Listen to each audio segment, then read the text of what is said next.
Bozmayın.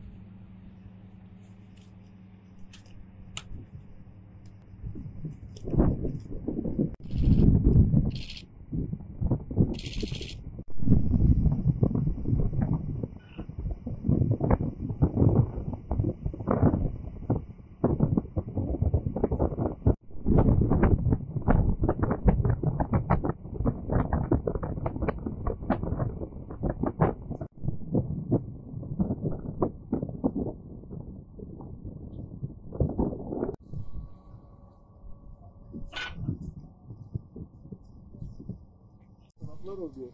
Başkan oradan bana bakıyor, ne yapıyor?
Çektin mi?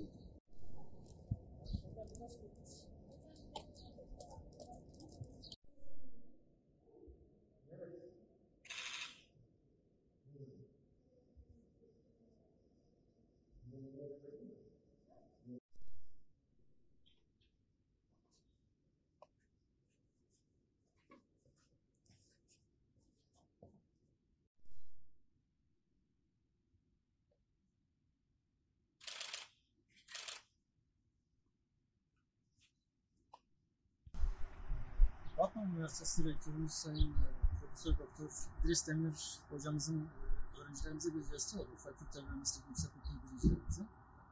Öğrencilerimizi, fakülte birincisi öğrencilerimize devlet kurumlarındaki işleyişi, burasının nasıl işlediğini yerinde göstermek amacıyla Ankara'ya bir gezi düzenledik. Ankara'da Gençlik Spor Bakanlığımızı, yani Gençler Evinde projesi kapsamında oraya da götürdük.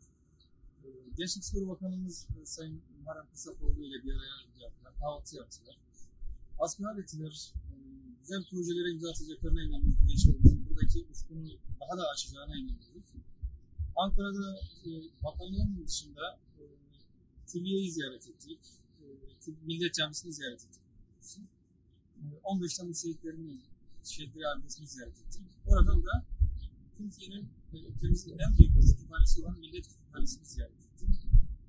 Tabii bütün bu kütüphaneye belki günler gezsek yetmeyecek ama hafızalardan asla silinmeyecek bir kütüphane olduğunu düşünüyoruz.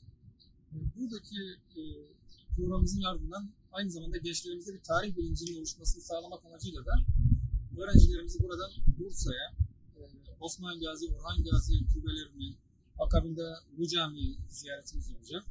Devamında ise öğrencilerimizi Çanakkale'ye getirip bu ülkenin temellerinin atıldığı Çanakkale'de şehitlikleri ziyaret edeceğiz.